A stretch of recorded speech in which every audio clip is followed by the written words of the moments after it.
It's time once again for your update from the city of New Hope. Time to be joined again by the mayor, Kathi Hemken of New Hope. Welcome, Mayor. How are you today?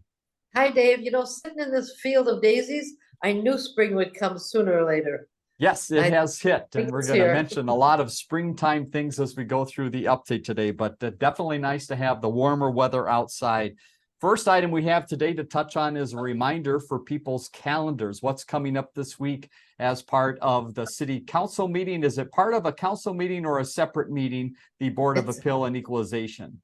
it's a separate meeting, and this is Okay. the time that if you don't agree with your market value, your estimated market value, this is the time to come in and talk to us.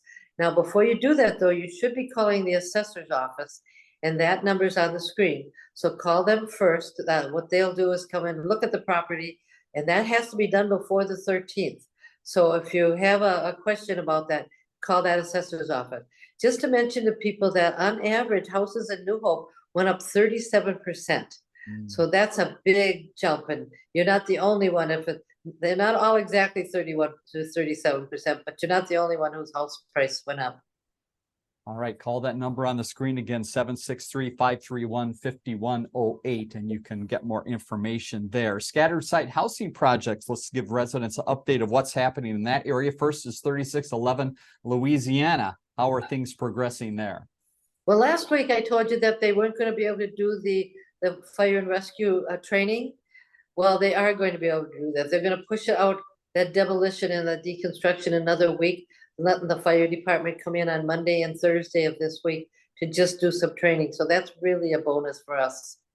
Next is 4965 Winnetka, and I understand some agreements are coming together for that property as well. There's somebody living in the house, and they're planning on the 30th of June for the closing.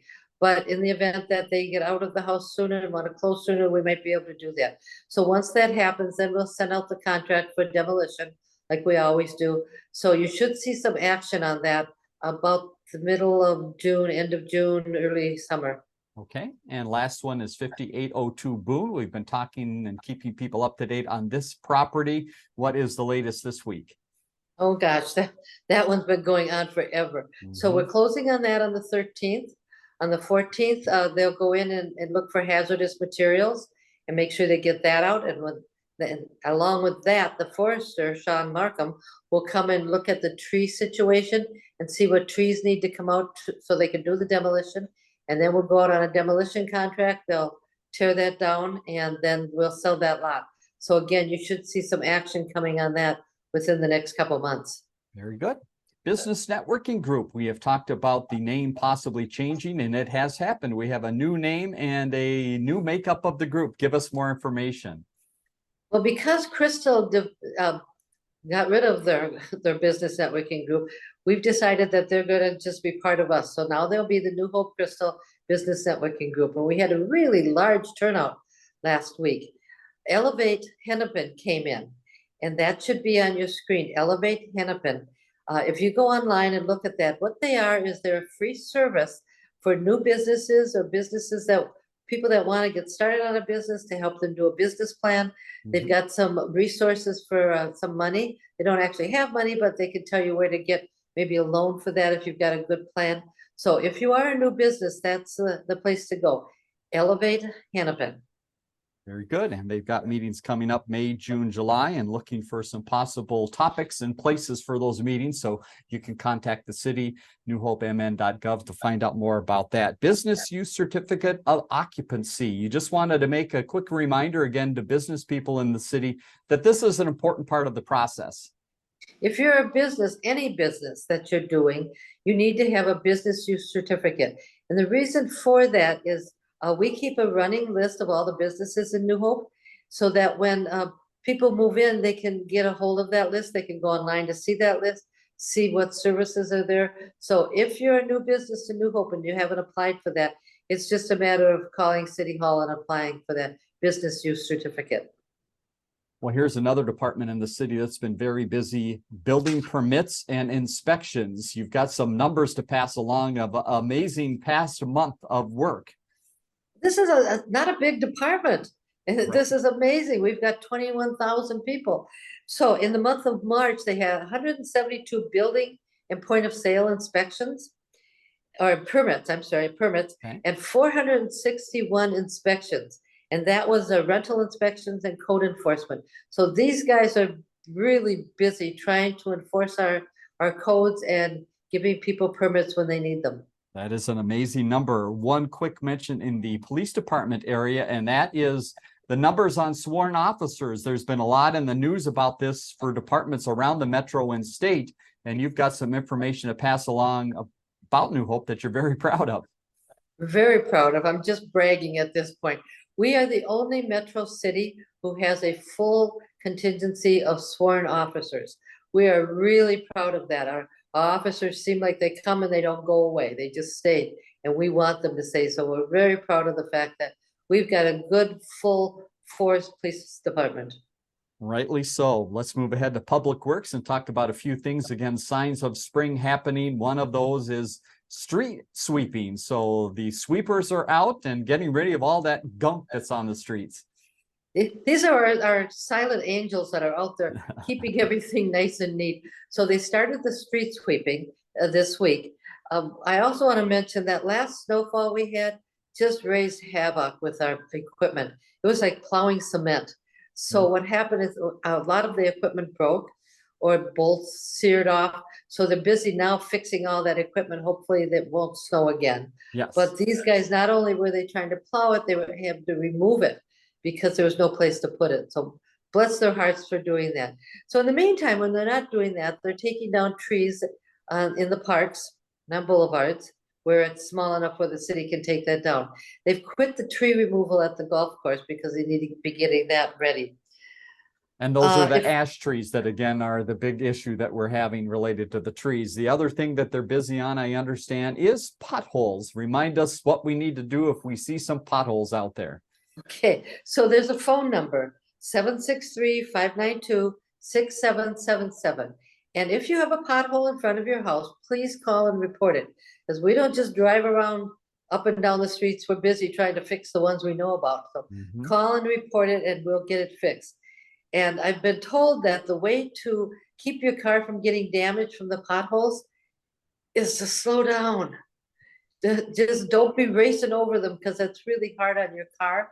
It doesn't do anything for the pothole, by the way. So now that they're able to get this hot blacktop, that'll start happening and they'll start repairing those. So you'll see the trucks out trying to do that.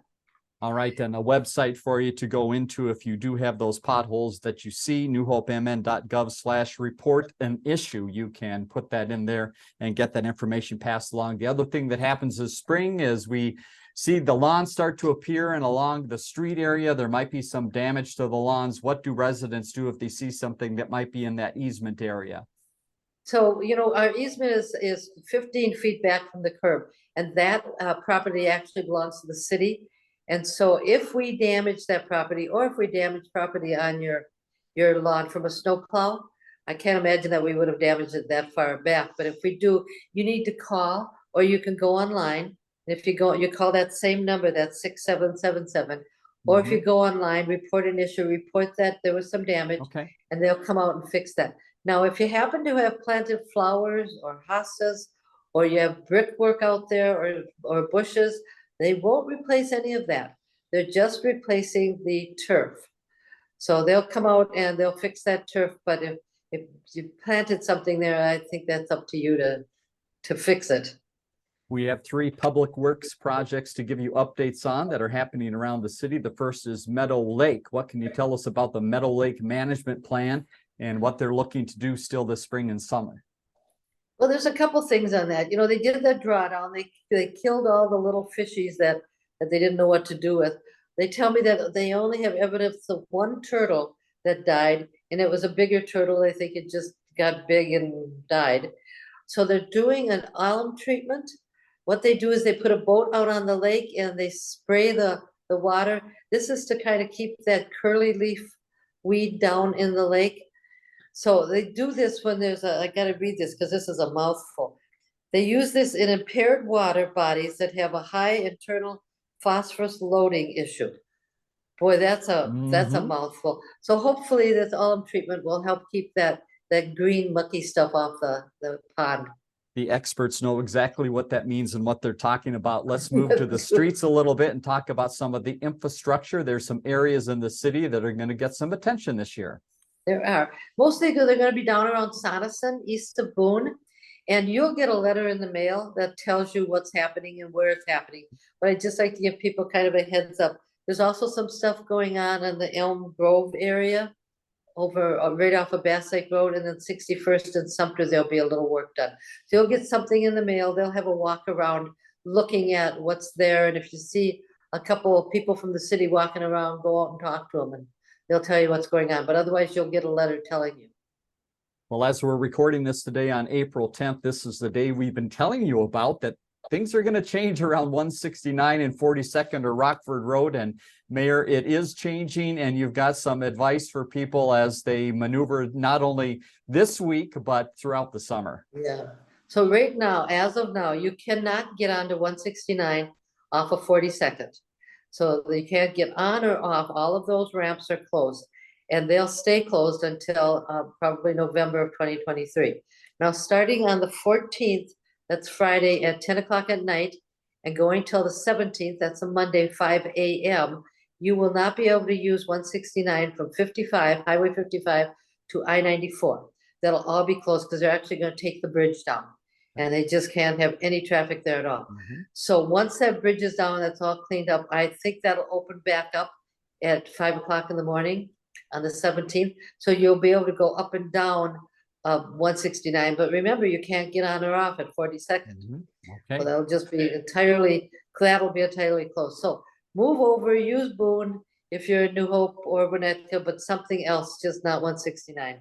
Sounds fair. Let's go to Park and Rec, and we want to bring up the In Motion here once again. We tell you this is a great handy tool to have in the city on a regular basis. And right now, looking at spring and summer programs, there's a lot in here. And you wanted to mention quickly pickleball and youth tennis. A lot happening there. Well, they have beginning and intermediate classes in both pickleball and the youth tennis. Okay. So you go into your In Motion. If you happen to throw it away, they have plenty of them at City Hall. Just go pick one up. Or you can go online into Park and Rec and look at the stuff that's there. And I think you might be able to sign up online too. So we're changing some of our tennis courts into pickleball courts, mainly the ones over by Meadow Lake School. So if you think that's something you want to play, or you've been playing and you like some more instruction, sign up for the intermediate class, but that has to be done right away. There's just tons of stuff in there, and you need to look in there to see what's going on. This is a great time to buy a gift certificate for a grandchild, a child, that they can use that gift certificate to maybe register for one of these programs. The other thing, if you have a little shortage of cash and you want the kid to register, the city has some money to help you do that. They'll pay half the fee, but you have to go in person to apply for that. And it's not a real big deal, but we can get more kids in these programs that way.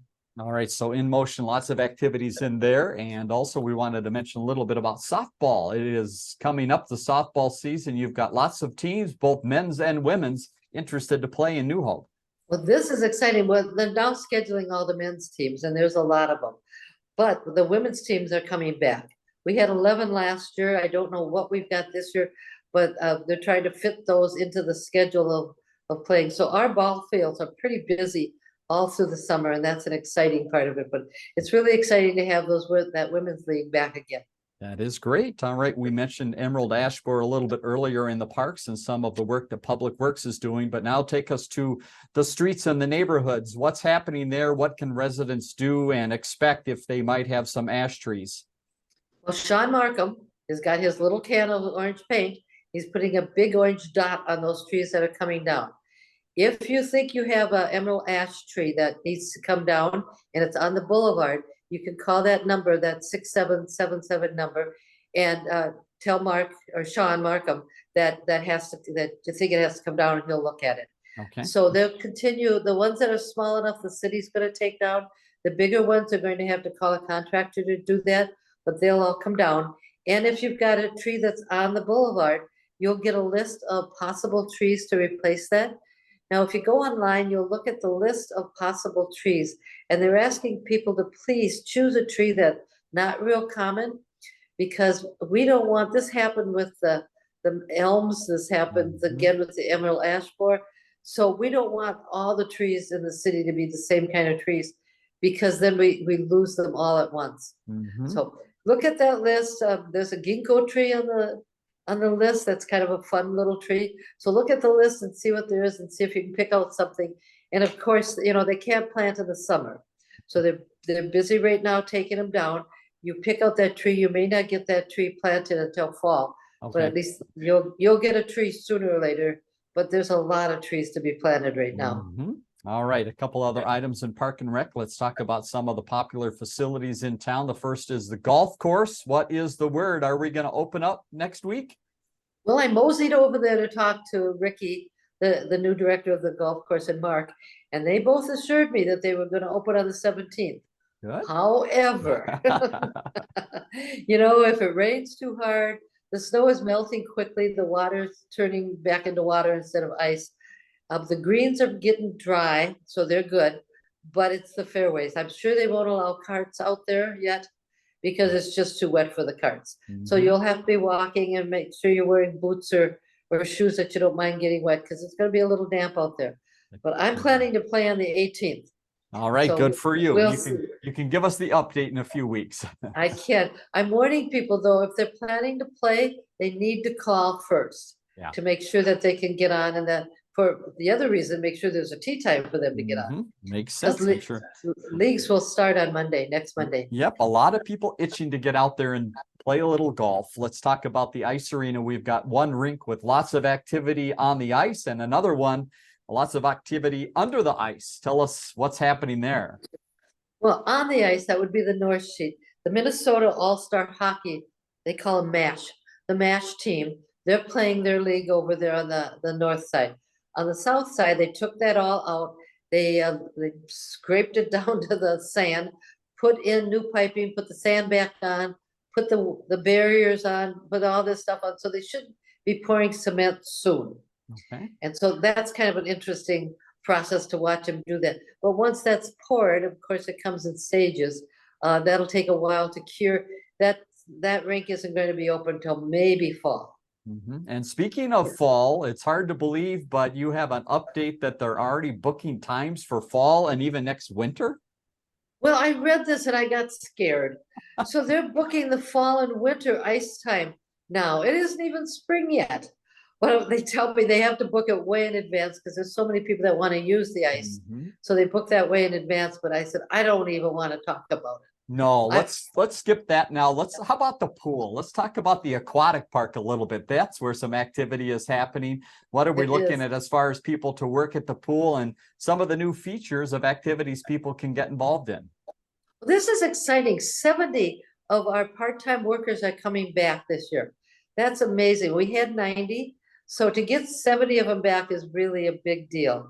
I know they're working on getting some lifeguard training in place. I don't have any details on that, but if you want to come back as a lifeguard and you need the lifeguard training, you can call City Hall, ask to talk to the pool manager, and he'll tell you what's going on there. So one of the new things they're doing this year, they're doing top time.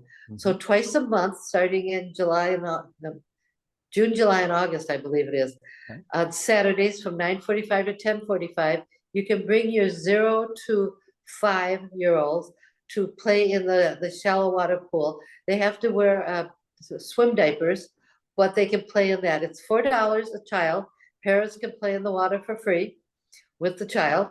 If the child happens to have a season pass, then there's no charge for that. And speaking of season passes, they have until the 2nd of June to buy them. They're $65 at this point. You'll save yourself $10 on your season pass. When you think about going to the pool, it's $10 a time, and you can buy a season pass for 10 weeks for $65. That's really a bargain. Right? Yeah, pretty good. So now's the time to buy those. You have until the 2nd of June to get them.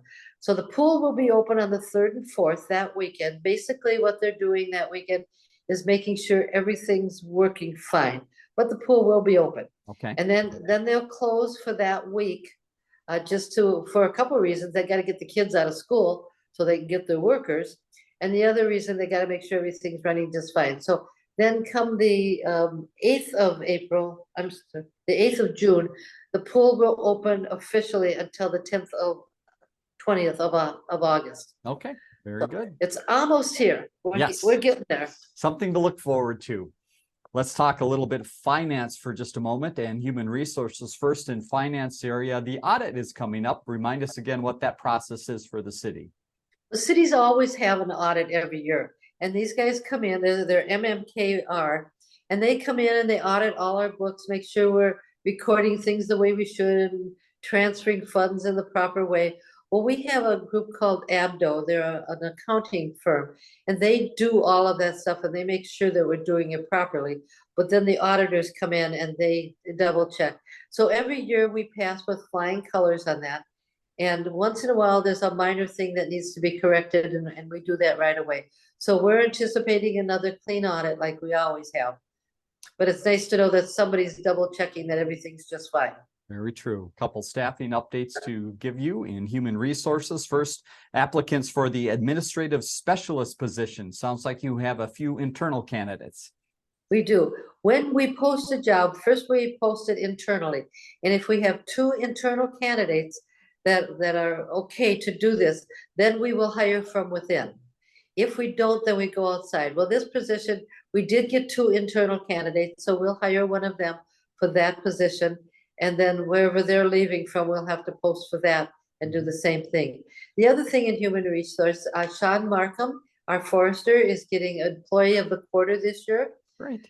He's been really busy going through a lot of cans of orange spray paint.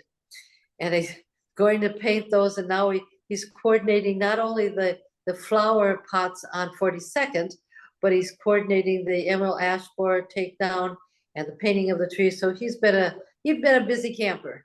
Congratulations to Sean. One final note in this area is the city manager search. Where are we now in that process? As we're recording this on April 10th, tonight's an important night as well. It is. So last week we got all 19 candidates. We get them by number, by the way, so we do not know their names. We get them by number, and then we were to look at interviews, read their resumes, and rank them. And then after they're all ranked, we pick our top 5 ranking. And those will be given to this firm, DDA, tonight on the 10th. And excuse me, what they will do then is look and see the 5 with the most points, if you will. Okay. And those 5 then will be invited to come in for an interview with the staff and with city council. So they'll do the staff first, and then they'll do the city council meeting separately. Because there'll be more than 3 of us in a room, the meeting has to be posted. I don't know that it's open to the public. I don't think it is, but it's posted that it's happening. So after that happens, that's on the 2nd of May that we'll be doing the live interviews, and then we'll talk about that afterwards. And we'll have, then we'll pick 2, and they'll go do the background checks and make sure that those 2 are okay. And then that we negotiate a position.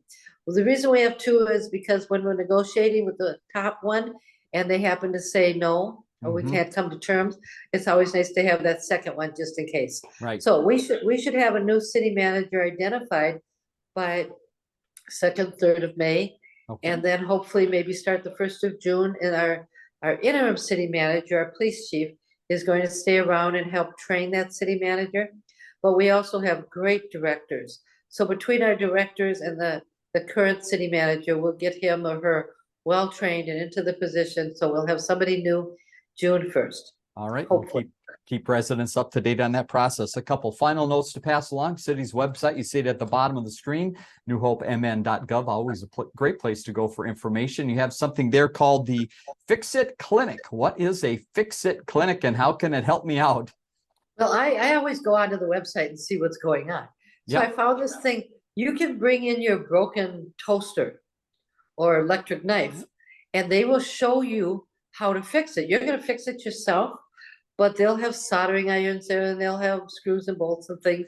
They'll show you how to fix your broken thing, whatever that broken thing is. So I understand it's free. It's going to be at Crystal Community Center, but you'll need to go online. It'll give you some more information on what you can bring in there and what you can't bring in there. Very good. And the final note again, as we mentioned at the beginning, that spring is finally here. You want to make sure residents celebrate it along with you. I do, but I have to tell you, April is distracted driving month. Okay, That doesn't right? mean doesn't mean you get to drive distracted more this month. That means we're gonna have more police officers out there reminding you that Mhm. you can't be distracted while you're driving. That means you can't be using your GPS, plugging in the address. Do that before you leave home. You can't be holding the phone in your hand. You can't be texting. All of that stuff. You know what distracted driving means. Just don't do it because you're likely to get a ticket during this month, if not before. All right, makes sense. Good advice. And Well, here it is spring, and I'm so happy. yes, we are all happy. A little bounce in our steps now with the nice warm weather out there. Well, Mayor, thanks once again for your update. We appreciate all the information, and stick with us here, viewers. We're going to have a list of some of the things happening in the city that you might want to get involved in. Mayor, we'll look forward to talk to you again next week. Okay, see you then, Dave.